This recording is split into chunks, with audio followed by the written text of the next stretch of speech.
In 1978, Las Vegas did something it almost never does. It stopped taking bets on the Orange Bowl. The odds makers hadn't uncovered a fix. They simply viewed the outcome as a mathematical certainty. The number two team in the country, the Oklahoma Sooners, were a juggernaut, standing on the doorstep of a national championship. Their opponent, the Arkansas Razorbacks, arrived in Miami as a 24-point underdog, a spread so lopsided that many of the sportsbooks simply took the game off the board. There was nothing left to decide. Oklahoma was going to win. The only question was how much of Arkansas would be left when they were finished. What happened instead was one of the most staggering upsets in the history of college football. It was a victory delivered by a first-year coach who, just days before kickoff, made a decision that nearly everyone thought was professional suicide. This is the story of Lou Holtz, a locker room on the brink of mutiny, and the greatest upset that nobody remembers. Lou Holtz arrived in Fayetteville as a man whose reputation was in the gutter. Just 12 months earlier, he had been the head coach of the New York Jets. It was a disaster from the start. He walked into a professional locker room trying to build culture and belief, but found a world governed by contracts and veteran egos. By December, he had resigned with a 3-10 record and one game still left to play. He didn't make excuses. He simply told the press that God had not put him on this earth to coach in the pros. He needed a college program, a place where a coach's word was law, and the name on the front of the jersey mattered more than the one on the back. And he found that place at Arkansas.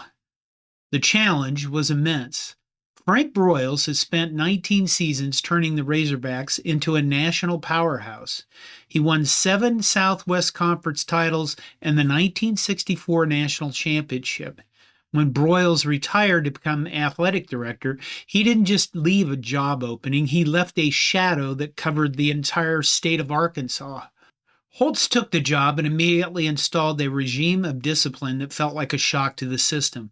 The 1976 team had slipped to 5-1, and Holtz viewed that mediocrity as a character flaw.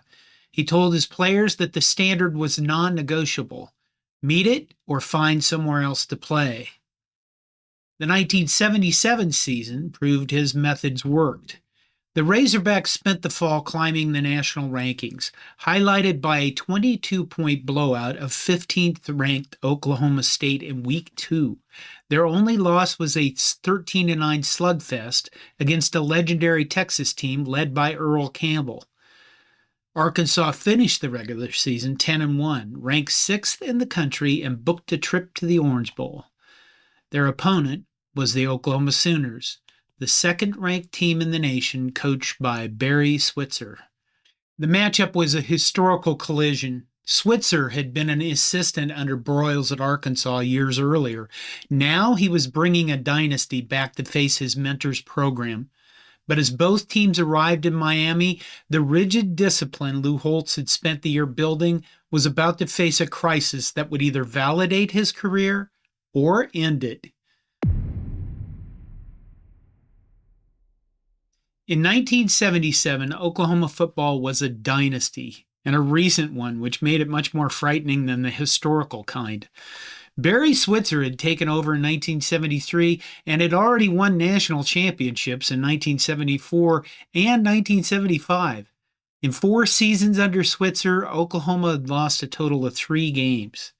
The wishbone offense he ran was one of the most lethal systems in the history of the sport.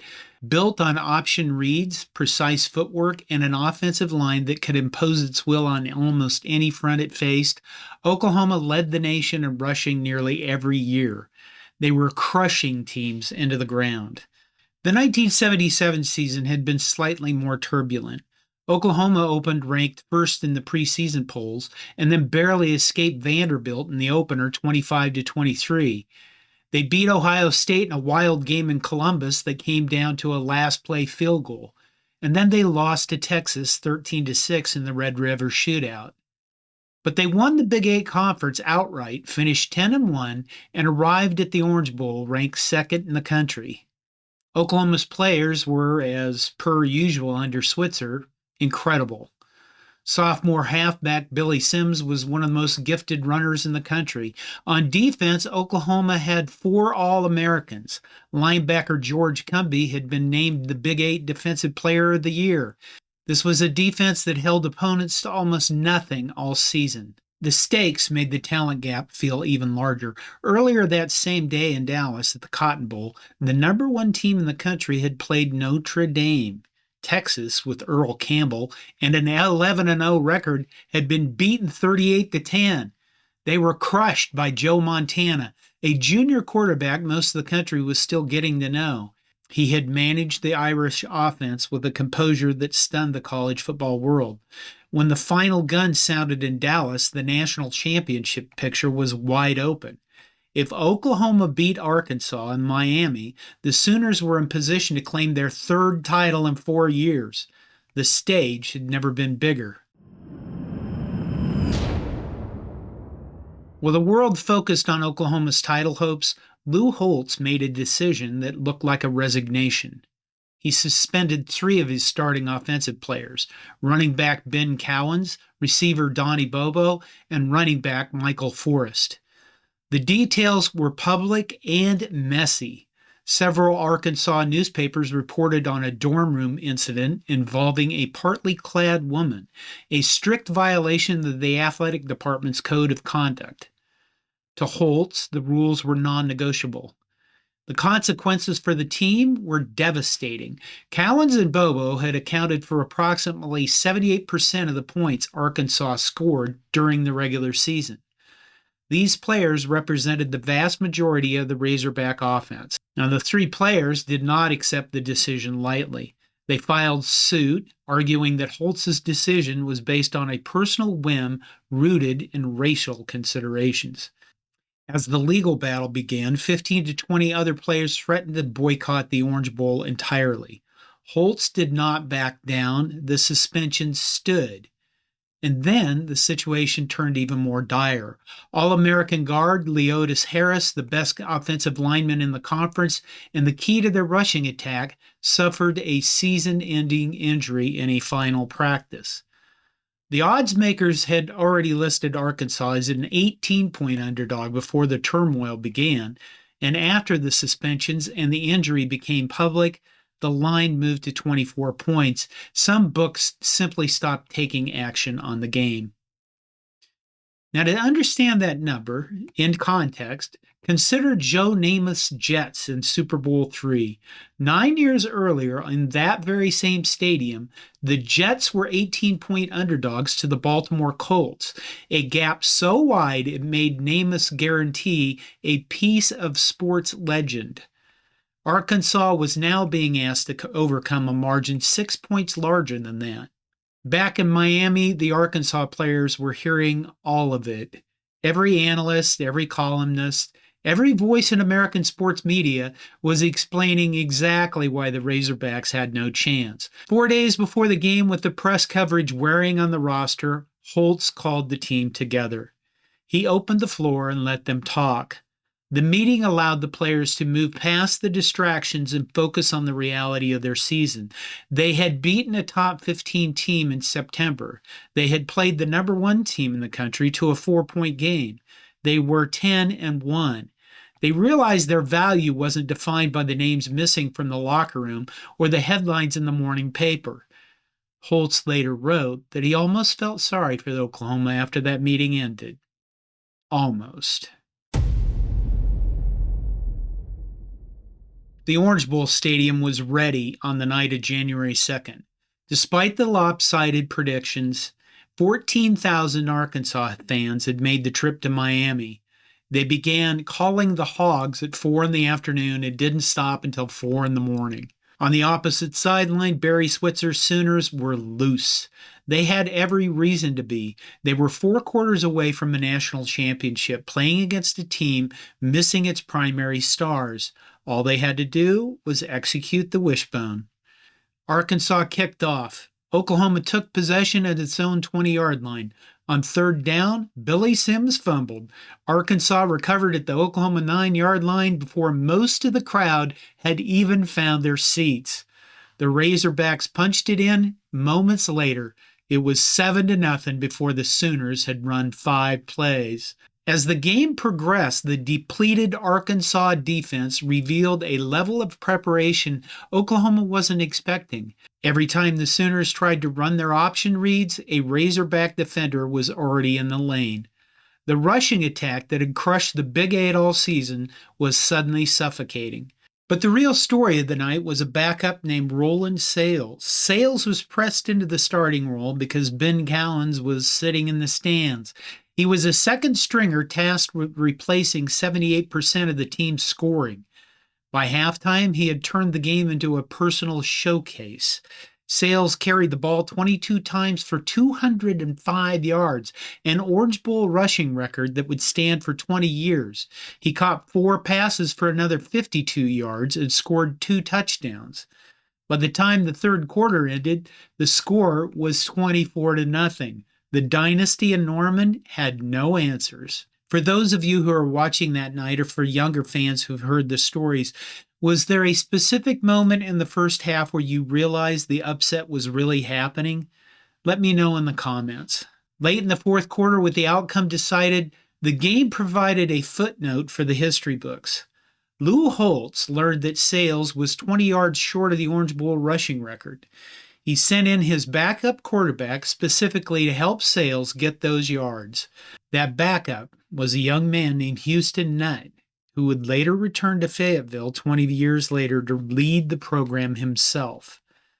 Sales got his record on a 40-yard sprint down the left sideline. The final score was 31-6. Barry Switzer later recalled it the most disappointing loss of his career. He had arrived in Miami 4 quarters away from his third national title. He left having been dismantled by a 24-point underdog that the gambling world didn't even want to touch. In the wake of the upset, the national championship race underwent a final chaotic reshuffle. Notre Dame's dominant win over Texas earlier that day moved the Irish from 5th to 1st in the final AP poll. Alabama finished 2nd after beating Ohio State in the Sugar Bowl, leaving Arkansas in the number 3 spot. Oklahoma, the team that had been 4 quarters away from a coronation, plummeted to 7th. Arkansas didn't leave Miami with a national title, but the program left with something more permanent. A proven blueprint. Lou Holtz had arrived in Fayetteville 11 months earlier with a reputation damaged by the NFL. He followed a coaching legend and inherited a team that had finished the previous season at 500. In a single season, he produced a 10-1 record and a victory over the most feared dynasty in the sport. He did it by removing 3 of his best players on the eve of a game because his standards were non-negotiable.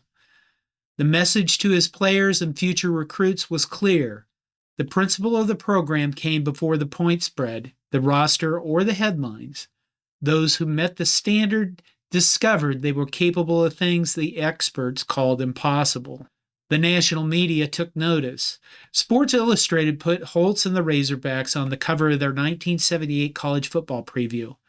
Arkansas was no longer a program trying to find its way after Frank Broyles. It was a top-tier power led by a coach who had just performed a miracle on the biggest stage in the country. Holtz spent 7 seasons at Arkansas, finishing with a 60-21-2 record and reaching 6 bowl games. He eventually moved on to Minnesota and then Notre Dame, where he won the 1988 national championship and cemented his place as one of the greatest coaches in the history of the game. With his passing on March 4, 2026, the retrospectives naturally focused on his time in South Bend. A national title often demands the most space in a historical record, but for those who were watching in 1978, the story truly began in Miami. For years after that night, a sign hung in the Arkansas football facility in Fayetteville. It served as a reminder of what happened when a team chose discipline over convenience. It read, "The job of being an Arkansas Razorback is not given to the timid or the weak." Lou Holtz proved that with one game. He did it without his three best offensive players. He did it without his All-American guard. He did it as a 24-point underdog against a looming dynasty. That is who he was. That is what that night was, and it deserves to be remembered. This is John Johnston with Hardcore College Football History. Thanks for watching.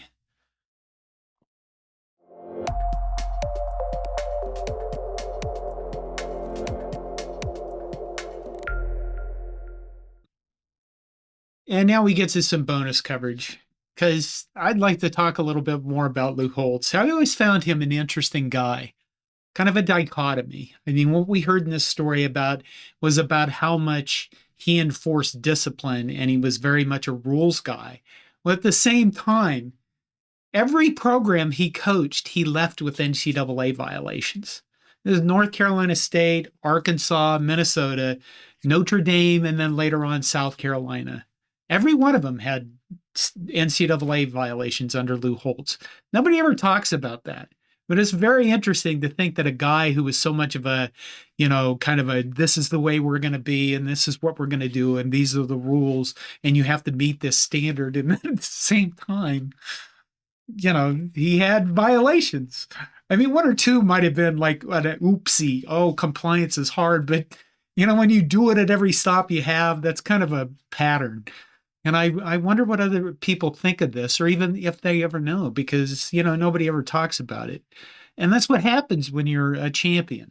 When you're a good coach, people, you could probably go out and commit felonies and people would go, yeah, but he won.